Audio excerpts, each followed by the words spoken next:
वो कौन सा ऐसा क्षण था या वो कौन सी ऐसी घटना थी आपके साथ जिसके बाद आपका एक झुकाव थोड़ा ज़्यादा आध्यात्म की तरफ बढ़ गया? हुआ ये हूँ कि आज से 4 साल 5 साल पहले की बात है। मैं एक शिव मंदिर में गया, जो शिव मंदिर एक स्वयंभू शिव मंदिर है। तो आप रंजीत जी बिलीव नहीं करेंगे, पिन ड्रॉप साइलेंट। कॉर्पोरेट में इससे आपको कैसे मदद मिल रही है? और उस दबाव को मैनेज कैसे किया जाए, ये मुझे अध्यात्म और योग से सीखा। आपके हिसाब से ये रामायण और महाभारत, इन दोनों में आप डिफरेंस क्या देखते हैं? तो रामायण सिखाता है कैसे मर्यादा में रहना है, और महाभारत सिखाता है मर्यादा में रखा कैसे जाता है।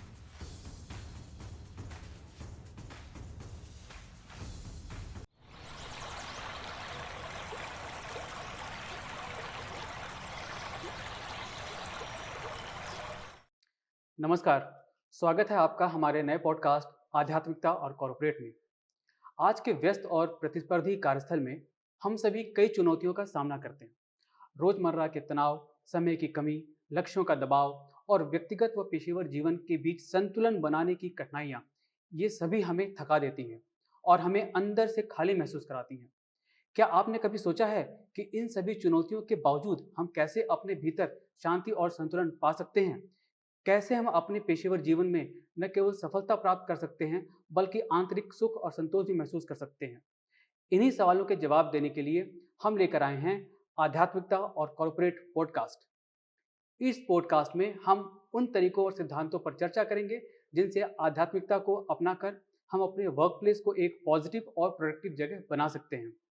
आज हमारे साथ हैं अनिल कुमार साधक जी। अनिल कुमार न केवल एक सफल प्रोफेशनल हैं, बल्कि उन्होंने अपने जीवन में आध्यात्मिकता को पूरी तरह से अपनाया है और एक साधक के रूप में अपनी पहचान बनाई है। अनिल कुमार जी, हमारे श्रोताओं को आपके व्यक्तिगत और पेशेवर जीवन के बारे में जानने की उत्सुकता है। कृपया हमें अपनी यात्रा के बारे में बताएं और यह भी बताएं कि आप खुद को एक साधक क्यों कहते हैं। नमस्कार। बहुत ही इंटरेस्टिंग क्वेश्चन रंजीत ने आपने कहा। साधना में कई पड़ाव होते हैं, और उस पड़ाव में पहला पड़ाव जो होता है वो होता है साधक का। अनेक प्रकार के पड़ाव होते हैं, बट साधना जो है एक जर्नी है, एक वे ऑफ लाइफ है। और उस जर्नी में जब हम अपनी जर्नी स्टार्ट करते हैं तो हम अपने आप को साधक कहलाना पसंद करें, क्योंकि मैं उस जर्नी में अपने आप को सबसे स्टार्टिंग पॉइंट पे मान रहा हूं, इसलिए मैंने अपने आप को साधक कहलाना पसंद किया। बहुत इंटरेस्टिंग आपका एक उद्देश्य लेकर आप चल रहे हैं, अपने आप को साधक कह रहे हैं। तो अनिल जी, मैंने आपके कुछ इंस्टाग्राम पे कुछ रील्स वगैरह देखी थी, जहाँ पे कि आप 4 धामों की यात्रा कर रहे हैं। तो इसके बारे में थोड़ा बताइए कि आपकी ये मन से कहाँ से विचार आया कि मैं 4 धामों की यात्रा करूँ और मैं क्यों करूँ? क्योंकि आपकी उम्र में इस तरह के चीज़ों में चले जाना ऐसा नॉर्मली होता नहीं है। बिल्कुल सही कहा आपने। होता क्या है कि मैं अपने जीवन में कई बार ऐसा हुआ कि मुझे क्वेश्चन होता है हुँ, कि मेरा जीवन किस लिए है, यह जीवन ईश्वर ने हमें क्यों दिया है। ये क्वेश्चन कई बार हुआ, और मैं कई लोगों से पूछा, क्या हमारा जीवन इसलिए है कि हम पैदा हुए, शिक्षा ग्रहण किया, रोजगार में गए, शादी विवाह किया, उनके बच्चे हुए, उनको सेटल करने फिर जीवन से चले गए? क्या हमारा उद्देश्य यही है? क्या प्रभु ने हमें इसी उद्देश्य से दिया है? तो उस क्वेश्चन का आंसर ढूंढने के लिए एक ढंग से मैंने यात्रा आरंभ की है। और ये जीवन की निरंतर यात्रा है। और ये हुआ कि जब आप दूसरी जगह पे जाते हैं, वहाँ के कल्चर, वहाँ के लोग, वहाँ का जो वाइब्रेशन है। अब चार धाम की यात्रा की बात आप कर रहे हैं, तो होता क्या है कि चार धाम जो है अपने पूज्य शंकराचार्य, आदि शंकराचार्य जी ने बनाया था, अपने सनातन धर्म का एक ढंग से उसको जोड़ के रखने का। क्योंकि आज तो आपके पास संसाधन हैं, हुँ। माध्यम हैं, आप जो है आधे घंटे, 2 घंटे, 10 घंटे में जा सकते हैं। बट एक एक उन्होंने यात्रा शुरू की थी, साउथ, नॉर्थ, ईस्ट, वेस्ट को जोड़ के रखना। तो पहले क्या होता था, एक आदमी अपने कल्चर से दूसरे कल्चर पे जा रहा है, सीख रहा है, आध्यात्म जर्नी को समझ रहा है, वहाँ के वाइब्रेशन को फील कर रहा है, और जब मैं बचपन से ही हूँ तो पूर्वजों से सुनता था कि चार धाम यात्रा की जाती है। पहले बहुत कठिन होती थी। कई लोग तो अपना पिंडदान करके जाते थे चार धाम की यात्रा करने के लिए, क्योंकि उनको ही खुद आभास नहीं होता था कि वो जीवित आएंगे, और वो अपनी चतुर्थ अवस्था में करते थे। बट आज ये है कि हम जा सकते हैं। तो ये यात्रा मैंने शुरू की और बहुत ही इंटरेस्टिंग यात्रा रही मेरी। और ये चार धाम यात्रा मैं अपने कार्य क्षेत्र में कार्य को करते हुए किया। और ये कह लीजिए तो बड़ी इंटरेस्टिंग चीज़ मुझे पता चली रंजीत जी, कि चार धाम जो है अपना, बद्रिकाश्रम है, द्वारका है, पुरी है और रामेश्वरम है। तो जो अपनी सनातन परंपरा है उसमें दो माने जाते हैं, एक सैष्णव संप्रदाय, दूसरा वैष्णव संप्रदाय। जो तीन धाम हैं वो वैष्णव संप्रदाय को माने जाते हैं, और एक धाम जो रामेश्वरम हो वैष्णव संप्रदाय का माना जाता है। तो सबसे बड़ी बात ये जो धाम है यहाँ की वाइब्रेशन बहुत ऊर्जावान है। आप जब अपने कार्य के बीच में ब्रेक लेके या अपने शेड्यूल से ब्रेक लेके जाते हैं, जब आप आते हैं तो बहुत ही एनर्जी आपको मिलती है, और आपकी जो कार्य करने की क्षमता है वो नेक्स्ट लेवल पे बढ़ती है। तो ये मुझे आभास हुआ, इस वजह से मेरी जर्नी स्टार्ट हुई और जर्नी कंटिन्यू है। अनिल जी, इसमें अगर हम ये जानना चाहें कि जीवन में हम एक रास्ते चल रहे होते हैं, फिर कुछ तो ऐसा होता है कि हम थोड़ा या तो अपने जो रास्ते होते हैं उसको थोड़ा बदल देते हैं या थोड़ा कहानी में ट्विस्ट ले आते हैं। तो वो कौन-सा ऐसा क्षण था या वो कौन-सी ऐसी घटना थी आपके साथ, जिसके बाद आपका एक झुकाव थोड़ा ज़्यादा अध्यात्म की तरफ बढ़ गया? बिल्कुल, सबके जीवन में ऐसा क्षण आता है, और मेरे जीवन में शायद बहुत जल्दी क्षण आ गया। अक्सर ये लोगों को ये कह लीजिए कि रिटायरमेंट के बाद ये क्षण आता है, बट मेरे जीवन में क्षण जल्दी आ गया। तो हुआ यूँ कि आज से 4 साल 5 साल पहले की बात है। मेरे जीवन में बहुत उथल-पुथल हुँ, चल रही थी। प्रोफ़ेशनल, पर्सनल, सामाजिक स्तर पे, फाइनेंशियल स्तर पे बहुत सारी चल रही थी। तो मैं एक शिव मंदिर में गया, जो शिव मंदिर एक स्वयंभू शिव मंदिर है, और ये उत्तर प्रदेश में पड़ता है। एक जगह पड़ती है नगीना, वहाँ पे एक मंदिर है जिसको मोटा महादेव बोला जाता है। उस मंदिर में मैं गया था, अपने एक परम मित्र हैं उनके साथ में। और उस मंदिर में जब मैं एंट्री कर रहा था तो बहुत ही उआपोह स्थिति थी। बहुत ही मन बेचैन था, बहुत सारी चीज़ें संकटों से घिरा हुआ था। लेकिन उस मंदिर में मैं गया हूँ और मैंने जो है रुद्राभिषेक किया, तो आप रंजीत जी बिलीव नहीं करेंगे, पिन ड्रॉप साइलेंट। मेरे मन में शून्य, मैं शून्यता की ओर बढ़ रहा था उस मंदिर में। ऐसा मैंने जीवन में पहले कभी नहीं सोचा था कि शून्य के स्तर पे था मैं। ना कोई थॉट आ रहे थे, ना जा रहे थे, और मैं शिवलिंग को देख रहा था और मेरे आँखों से आँसू गिर रहे थे। ये आप सोच नहीं सकते, शिवलिंग मेरे सामने था और मेरे आँख से आँसू गिर रहे थे, और मैं बिल्कुल निल, जिसे कहते हैं ना शून्य स्तर पे आप चले जाओ। वो जीवन का मेरे टर्निंग पॉइंट था, और वहाँ से मेरी सोच स्टार्ट होना शुरू हुई कि आखिर ये जीवन है किस लिए? क्या जो हम डेली अपने जीवन में कार्य कर रहे हैं, क्या हम इसी जीवन में करने के लिए बने हैं? क्या सिर्फ मेरे जीवन का यही उद्देश्य है कि अपना पालन करना, परिवार का पालन करना? और वहाँ से जो रास्ता खुला, ये मेरे अध्यात्म की जर्नी है, और भोलेनाथ की कृपा से 1 साल के अंदर मेरा 12 ज्योतिर्लिंग की यात्रा हुई, 4 धाम की यात्रा हुई। और अभी आप यहाँ आपके पॉडकास्ट में आने से पहले मैं कल भी एक ज्योतिर्लिंग की यात्रा फिर से करके आया, त्र्यंबकेश्वर भोलेनाथ की मैं दर्शन करके उसके बाद डायरेक्टली आप ही के यहाँ पे आ रहा हूँ। ये बड़ा ही इंटरेस्टिंग आपने चीज़ बताई। और ये चाहे वो चार धाम की यात्रा हो या 12 ज्योतिर्लिंग की यात्रा हो, तो ये सब करने का आप समय कैसे निकाल पाते हैं? क्योंकि आप एक कॉर्पोरेट लाइफ में भी एक सफल प्रोफेशनल हैं, तो इन सब के लिए समय कैसे निकाल पाते हैं? और अपने बॉस को आप क्या कह के छुट्टी लेते हैं कि मैं किस लिए जा रहा हूँ, क्यों जा रहा हूँ? तो रंजीत जी देखिए, मेरा मानना है इस दुनिया में आप आए हो, तो दुनिया की जो चीजें बनाएगी सबको 24 घंटे ही मिलते हैं। हम्म, किसी को 24 घंटे से 1 मिनट भी ज्यादा नहीं मिलता है। जो चाहे वो आपके देश के प्रधानमंत्री हों हम्म, या एक नॉर्मल इंसान हो, सबको 24 घंटे ही मिलते हैं। अब ये आप पे डिपेंड करता है उस 24 घंटे का सदुपयोग आप कैसे करते हैं। तो मैं एक बहुत छोटी चीज बताता हूँ, देन आपको समझ में आ जाएगा। होता यह था, मेरी जर्नी अध्यात्म और योग की जर्नी स्टार्ट करने से पहले मेरा रूटीन होता था, 7, साढ़े 7, 8 बजे मैं उठता था, हम्म, रेडी हुए जो नॉर्मल लोग करते हैं, रेडी हुआ अपना ऑफिस गए, दिन भर अपना काम किया और शाम को आए, खाना खाए, सो गए। That was the life.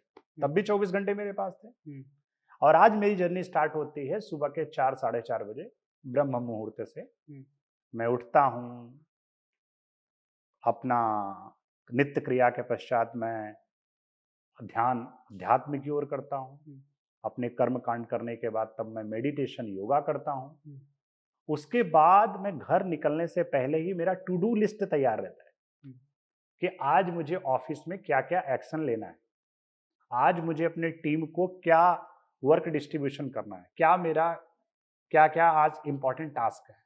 अब मैं ऑफिस पहुंचता हूं, अपना काम करता हूं, फिर वापस आके फिर अपने दिन भर की जो थकान है हम्म, वो मेडिटेशन के माध्यम से दूर करता हूं, फिर आगे करता हूं। तो रही बात छुट्टी के नाल, तो of course I am ethical employ. Hmm, okay. तो जो मैंने यात्राएं की पूरे साल भर का, कॉर्पोरेट में आपको पता है कि साल भर का एक कैलेंडर होता है। हम्म, उस कैलेंडर में आपको पता रहता है कब लॉन्ग वीकेंड पड़ रहा है, हम्म, कब आपको सैटरडे संडे पड़ रहा है, कैसे आप उसको कैपिटलाइज कर सकते हैं, कैसे यूटिलाइज कर सकते हैं। तो it's all about the how to manage it, nothing else. तो एक चीज़ तो समझ में आ गई कि आपने जो भी वो 24 घंटे का समय हमें भगवान ने हर दिन दिया है, उसको आपने एक बहुत बेहतरीन तरीके से उसके ऊपर प्लान किया और सिर्फ 24 घंटे नहीं, पूरे साल का कैलेंडर अपने दिमाग में बैठाया और वहाँ से कि आपको कब कौन सी यात्राएं करनी है, कब कहाँ जाना है, कब कौन सी साधना करनी है, उस पर आपने पूरी तरह से अपने आप को केंद्रित रखा है। तो कहीं न कहीं से आपने अपने ऑब्जेक्टिव को, एक ज़िंदगी के एक ऑब्जेक्टिव को वापस से रीडिफाइन किया है। वो आपको मदद कर रहा है ये सब करने में उन्हीं 24 घंटों के अंदर। बिल्कुल। बहुत बेहतरीन। तो अनिल जी, यहीं पर एक नया सवाल मेरे लिए मैं आपके लिए लेकर आ रहा हूँ। कॉर्पोरेट में ये जो आप स्पिरिचुअलिज्म या आध्यात्म की तरफ गए, कॉर्पोरेट में इससे आपको कैसे मदद मिल रही है? ये अगर आप नहीं करते तो क्या बन जाता? कर लिया तो इससे क्या फ़ायदे आपको हो रहे हैं? इसको आप कैसे परिभाषित करते हैं और कैसे देखते हैं? तो कॉर्पोरेट लाइफ में होता क्या है, अगर आप देखिए तो आपके ऊपर टारगेट, प्रेशर, अचीवमेंट, दूसरों से आगे निकलना, इन सब का आपके ऊपर दबाव होता है। और उस दबाव को मैनेज कैसे किया जाए, ये मुझे अध्यात्म और योग से सीखा। तो इसमें अनिल जी, कुछ कठिनाइयाँ भी आई होंगी, कुछ चैलेंजेस भी आपके लिए रहे होंगे। तो मेरे दर्शकों के लिए आप ये भी बताएँ कि ये सब करने में किस तरह की आपको कठिनाइयाँ पेश आई जब आप आध्यात्मिकता को अपने प्रोफ़ेशनल लाइफ़ में डालना आपने शुरू किया?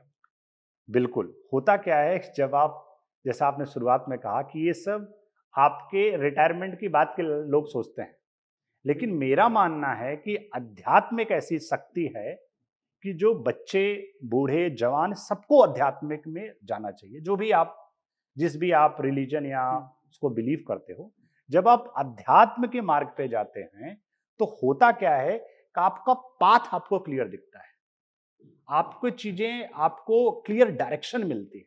आप जीवन, आज की स्थिति ये है रंजीत जी, आप बिलीव करेंगे कि आउटसाइड जितना भी शोर शराबा हो जीवन में, हुँ, अंदर से मैं बिल्कुल शांत रहता हुँ, हूं, मन मेरा प्रसन्न रहता है। सिचुएशन सेम है, लोग सेम है, हुँ, इन्वायरमेंट सेम है, बट मेरी मनन स्थिति हुँ, डिफरेंट है। तो एक कहावत है, मन के हारे हार है, मन के जीते जीत। तो ये मन ही सब कुछ है। आप सोचिए ना, छोटे छोटे बच्चे डिप्रेस हो रहे हैं, सुसाइड कर रहे हैं, क्यों? It's all about your mind. आप, माइंड आपको कंट्रोल ना करे, आप करना, कंट्रोल करना शुरू कर दीजिए। और ये अध्यात्म में ताकत होती है। मैं बिल्कुल पूरी विश्वास के साथ टेस्टेड से बता सकता हूं, ये अध्यात्म की ताकत है कि अगर आप आध्यात्मिक हैं, अगर आप योग करते हैं, ध्यान करते हैं, मेडिटेटिव करते हैं, तो आपके कार्य क्षेत्र में आपकी प्रोडक्टिविटी जरूर बढ़ेगी। ये मैं आपको बोल सकता हूं। और आपका थॉट प्रोसेस और विजन आपका क्लियर रहेगा। ये मुझे अध्यात्म मिला। और ऑफ कोर्स कहने के लिए तो बहुत सारी चीजें होती हैं। आपको लोग बैकवर्ड समझना शुरू कर देते हैं कि हाँ, आपकी मैं थॉट प्रोसेस बैकवर्ड हो गई है। इनफैक्ट मैं इसी सवाल पे भी आना चाह रहा था कि आध्यात्म को लेके बहुत सारी गलतफहमियां हैं। तो एक तो आपने बता दिया कि आपको लोग बैकवर्ड समझना शुरू कर देते हैं। इसके अलावा कोई और चीज़ें हैं क्या जो कि जो लोग आध्यात्म को फॉलो करना शुरू करते हैं, उनके प्रति गलतफहमियां किस-किस तरह के लोग अपने मन में पाल लेते हैं? तो सबसे बड़ी बात, सबसे बड़ी चीज क्या होती है कि आपका जो ऑरा है, हुँ, जब आप अध्यात्म मार्ग पे जाते हो तो आपका ऑरा क्लीनिंग होना शुरू हो जाता है। हुँ, ये तो आप मानते हैं कि पॉजिटिव नेगेटिव एनर्जी होती है। सही है। तो जो नेगेटिव लोग हैं वो ऑटोमेटिकली आपसे कट होना शुरू हो जाते हैं, और जो पॉजिटिव लोग हैं वो आपके जीवन से जुड़ना शुरू हो जाते हैं। तब क्या होता है कि लोग गॉसिप करना बंद कर देते हैं। लोग नहीं, आप गॉसिप में इन्वॉल्व होना बंद कर देते हैं। आपको सिर्फ अपना ये जो एक एक समय, एक एक मिनट मिला है आपको जीवन का, उसको आप जो है कैसे उपयोग किया जाता है, कैसे सदुपयोग किया जाता है, वो आपका थॉट प्रोसेस होता है। ना कि जो है आप इधर उधर की बातों में उलझते हैं। तो जो इन्वायरमेंट है, जब आप उसमें इन्वॉल्व नहीं होना शुरू करते हैं, तो ऑब्वियसली से कुछ लोगों को तो पेन होता है। हुँ, वो चाहेंगे कि भाई पहले इन्वॉल्व होता था, अब नहीं हो रहा है। लेकिन आप अपनी मंजिल पे अगर जुड़े हुए हैं, आप अध्यात्म में अगर जुड़े हुए हैं, तो आपको आज जो ना कहने वाले हैं, कल भी वो हाँ कहना शुरू कर देते हैं। ये अध्यात्म की जीत है। अब होता क्या था, लोगों का माइंडसेट क्या है, वीकेंड आया नहीं कि हम अपना प्लानिंग शेड्यूल कर लेंगे, हमें दूसरी क्रियाओं में लोग जाते हैं। मूवी देखना है या पब बार जो भी है, मैं इसको, सबकी अपनी अपनी चॉइस है, मैं किसी को बोलने के लिए नहीं, बट हमारी चॉइस क्या है, मुझे डिसाइड करना है। मेरा जो क्षेत्र है या जो भी मैं काम करता हूं, जब मैं काम से निवृत्त होता हूं अपने डेली रूटीन से काम करने के बाद, तब मैं अच्छी आध्यात्मिक बुक पढ़ना शुरू कर देता हूं। हुँ, मैं जो है अपना, तो इससे क्या होता है कि आप देखिए, जब आप योग करते हैं तो आपका शरीर आपका बलवान होता है। हुँ, जब आप मेडिटेशन करते हो आपका मन बलवान होता है। और जब आप अध्यात्म करते हो तो आपकी आत्मा बलवान होनी शुरू हो जाती है, प्योरिफिकेशन शुरू हो जाता है। तो शरीर में क्या है, ये जो हम, इस शरीर से हम जो आउटपुट लेना चाहते हैं, ये यही तो है।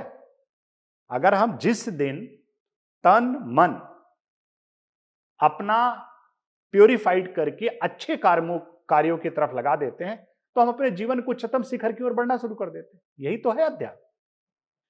तो अनिल जी यहाँ पर अक्सर जब हम रूटीन डेज़ में लोगों से बात करते हैं, आध्यात्म की बात करते हैं, धर्म की बात करते हैं, तो अक्सर लोग 2 किताबों का या 2 ग्रंथों का ज़िक्र करते हैं। एक रामायण होती है और दूसरी महाभारत होती है। इन दोनों पुस्तकों के बारे में धर्म के ग्रंथ के बारे में लोग चर्चा ज़रूर चालू करते हैं। तो मैं आपसे ये जानना चाह रहा था कि आपके हिसाब से ये रामायण और महाभारत, इन दोनों में आप डिफ़रेंस क्या देखते हैं? इन दोनों में क्या एक डिफ़रेंस है? देखिए, ये एक बहुत बड़ा औरा था, बहुत बड़ा युग था। मैं जो पर्सनली जानता हूं, जो मैंने फील किया है, रामायण आपको मर्यादा सिखाती है। आप अपने आप को, इसीलिए भगवान राम को मर्यादा पुरुषोत्तम राम कहा गया। उन्हें ना जीवन के हर मूल्यों पे अपने पिता के साथ कैसे रिश्ते रखने हैं, हुँ, उन्होंने मर्यादा का परिचय दिया। अपनी माताओं के साथ कैसे उनको रिश्ते रखने हैं, उसकी मर्यादा का परिचय दिया। अपने भाई के प्रति उनका लगाव, कैसे मर्यादा का परिचय दिया उन्होंने। अपने मित्र चाहे वो सुग्रीव रहे हों, उनके साथ कैसे परिचय दिया। अपने घुर विरोधी रावण के लिए भी उन्होंने एक मर्यादा का परिचय दिया। लेकिन महाभारत हमें सिखाता है, जिसने मर्यादा को तोड़ा हुँ, उसको मर्यादा में रखा कैसे जाता है, ये हमें महाभारत सिखाता है।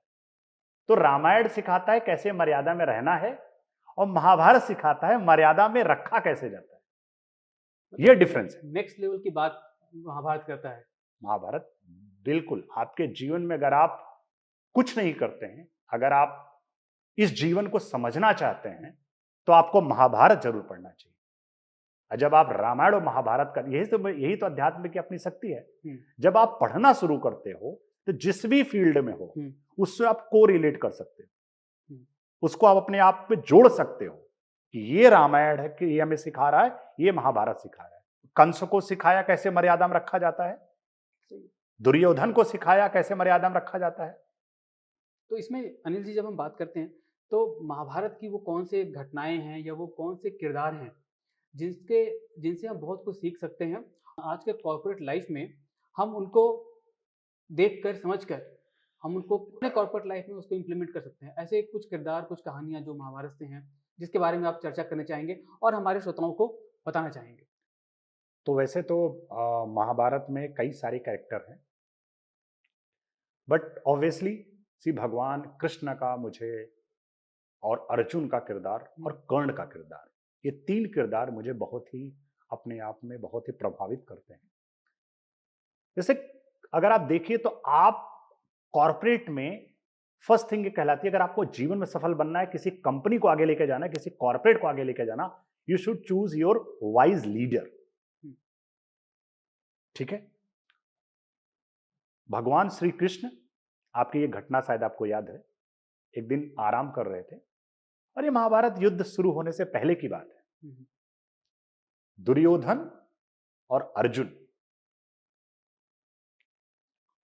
पांडव या कौरव कह सकते हैं आप, ये गए भगवान कृष्ण के पास सहायता मांगने के लिए। तो होता क्या है, युधिष्ठिर कह लीजिए, युधिष्ठिर अर्जुन दोनों गए थे और दुर्योधन गए थे। तो जब भगवान की आंख खुली तो देखते हैं तो सामने युधिष्ठिर अर्जुन लोग खड़े हुए थे और दुर्योधन उनके सर के पास खड़ा हुआ था। तो ऑब्वियसली सी बात है, जब आप सामने खुलेंगे तो सामने आप देखेंगे कि कौन खड़ा है। तो उन्होंने और उसके बाद पूछा भाई कारण। तो इतने में दुर्योधन का गुस्सा सातवें आसमान पे कि मैं भी खड़ा हूं यहां पे। तो बोले मैंने देखा नहीं, बताइए कारण बताइए। तो उन्होंने बोला कि आप सबके प्रिय हैं, हम चाहते हैं आपकी भागीदारी इस युद्ध में हो। ठीक है, तो उन्होंने दो चॉइस दिए थे पांडवों कौरवों को। एक कि एक तरफ मेरी सेना रहेगी और एक तरफ मैं निहत्था रहूंगा। आपको आश्चर्य होगा, या जो पढ़े होंगे उनको पता होगा, जिसे कहते हैं जिसके सातिर दिमाग होता है। ठीक है, दुर्योधन सोचा अकेले को लेके क्या करेंगे हम, इतनी बड़ी इनकी सेना है, मैं इनके सेना को क्यों ना लूं। तो उन्होंने तपाक से बोल दिया कि मुझे आपकी सेना चाहिए। और अर्जुन जो दयावान थे, जो धर्म के मार्ग पे चल रहे थे, उन्होंने हाथ जोड़ के बोला कि आप हमारे साथ रहिए। वो बहुत बड़ा टर्निंग पॉइंट था। अगर आप देखिए तो कॉर्पोरेट में अगर आप देखिए, आपको लीडर कौन चूज करना है वो आपको डिसाइड करना है। आपका मेंटोर कौन है कैरियर में या कॉर्पोरेट में, वो बहुत निर्णायक भूमिका निभाती है। तो ये कैरेक्टर बहुत, और वो बहुत ही टर्निंग पॉइंट हुआ। अगर आप देखिए जब जब पांडव फंसे इस पूरे क्या कहते हैं युद्ध में, एक ही मार्गदर्शक थे, भगवान श्री कृष्ण। भगवान श्री कृष्ण। तो बहुत कुछ सीखने को हमें यहां से मिलता है। एक और इंटरेस्टिंग किरदार के बारे में आपने जिक्र किया, कर्ण के बारे में। तो कर्ण, आप बोले कि उससे भी कुछ सीख सकते हैं आज के कॉर्पोरेट वर्ल्ड में, तो कर्ण के बारे में थोड़ा और जानकारी दीजिए, और उन्होंने जो कुछ अपने महाभारत काल में कर्ण ने किया, वो कॉर्पोरेट में हम कैसे इस्तेमाल कर सकते हैं, कैसे उससे इंस्पायर हो सकते हैं, उसके बारे में कुछ बताएं। एक कहीं मैं कोट पढ़ रहा था, उसमें था एक चीज, अगर मित्रता करनी हो तो कर्ण जैसा करो, क्योंकि अगर कर्ण जैसा मित्र आपके जीवन में है तो आपको हराने के लिए सुदर्शनधारी को आना पड़ेगा षड्यंत्र करने के लिए। ये कोट मैंने पढ़ा था। तो कर्ण कर्ण को ये बात पता थी, या कहते हैं ना उस समय के लोगों की माइंड से इतना आगे का सोच सकते थे, उसको पता थे कि कौरव असत्य मार्ग पे हैं, इनकी हार सुनिश्चित है। ये कर्ण को मालूम था। कर्ण को मालूम था। सो होता क्या है कि मित्रता का धर्म जो होता है वो कर्ण ने निभाया। अब उसको ये बात पता होने के बावजूद कि ऐसा होगा, उसने जो है अपने मित्र कर्ण का साथ दिया। सेम चीज आप रामायण से कोरिलेट कर सकते हैं। कुंभकर्ण के बाद पता चली थी, एक चौपाई भी है मुझे याद नहीं आ रही, उसमें कहता है कि खर दूषण महिसम बलवंता तही के मार सकई भगवंता। खर दूषण जो थे वो कुंभकर्ण कहता है, जब उसको बताया गया कि भगवान एक सन्यासी हैं जो कि आए हैं रावण से युद्ध करने के लिए, भ्राताश्री आपको बुलाया गया है जाने के लिए, तो उसने बोला खरदूषण कहां है? तो बोले कि मेरा निद्रा भंग की खरदूषण कहां है? तो उनको बताया गया वो दोनों पराजित होकर मृत्यु लोक में प्राप्त हुए।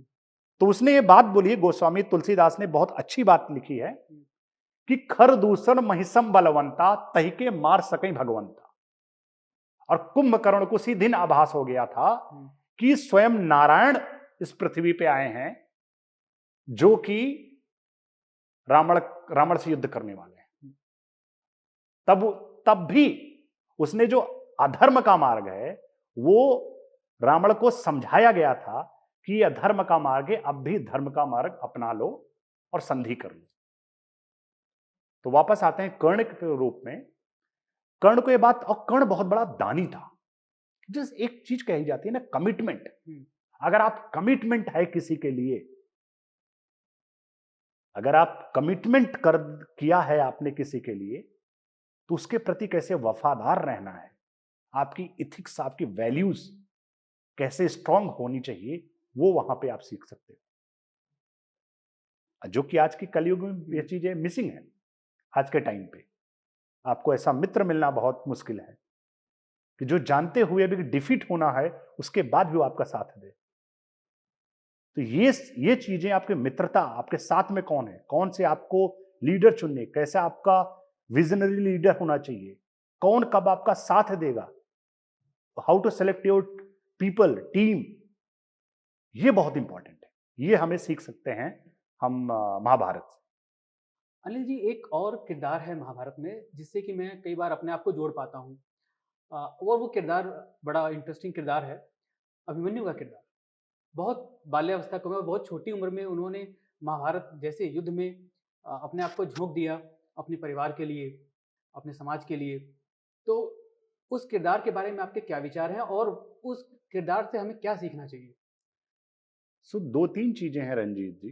पहले बात तो किसी भी चीज का प्रारब्ध होता है, क्योंकि मैं अध्यात्म के मार्ग में हूं तो मुझे पता है जिस दिन आप इस जगत में आते हो और उसी दिन आपका जाने का डेट फिक्स हो जाती है, ठीक है।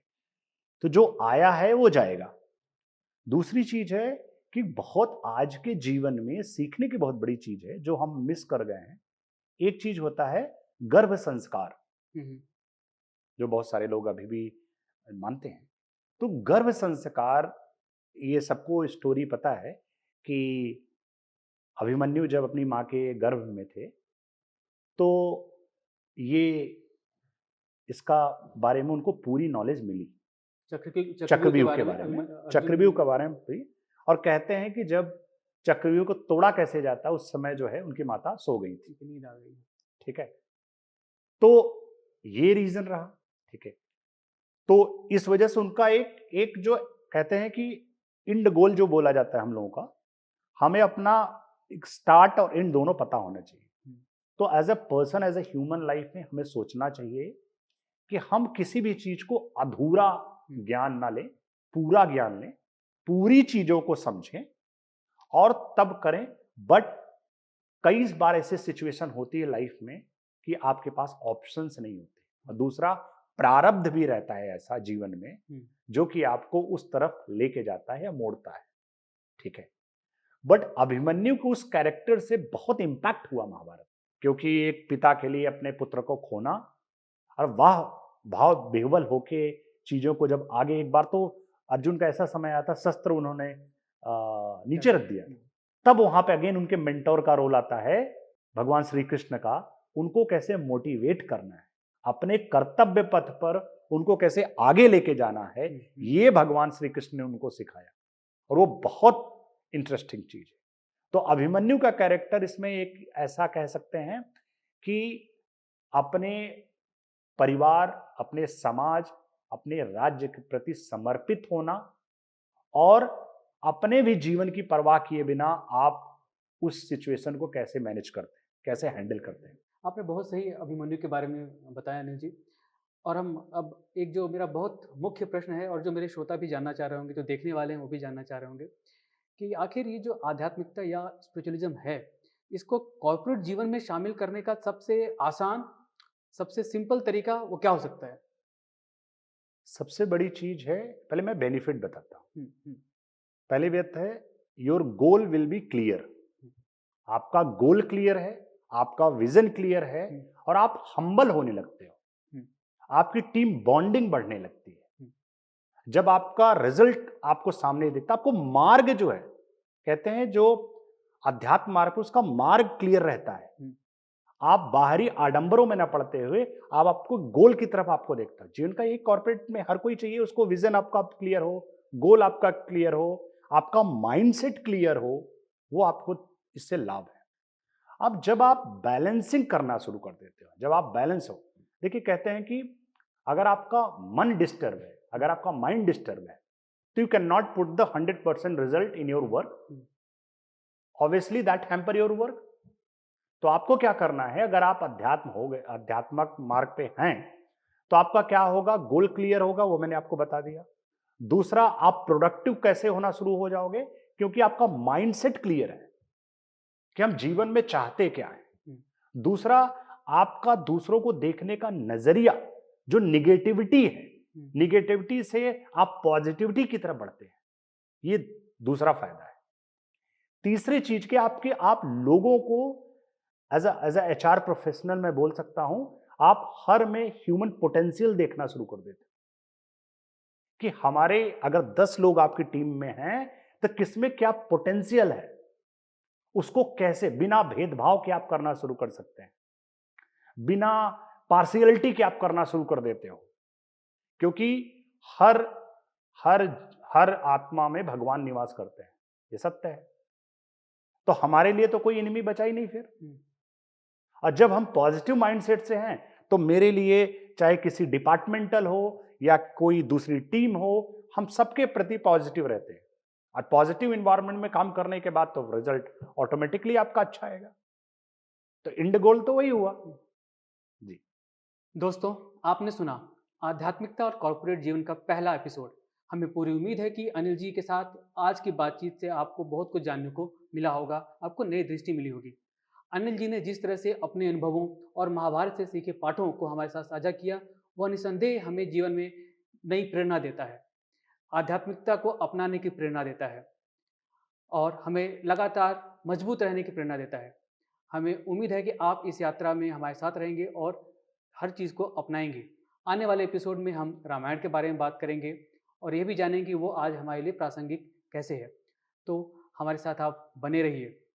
अनिल जी, आपका बहुत बहुत धन्यवाद। नमस्कार। और श्रोताओं का भी सर धन्यवाद, जिन्होंने हमारे साथ इस पूरे एपिसोड का आनंद लिया है। आपसे बस छोटी सी गुजारिश है कि आप हमारे चैनल को सब्सक्राइब करें और इसको अपने दोस्तों के साथ शेयर करें। धन्यवाद।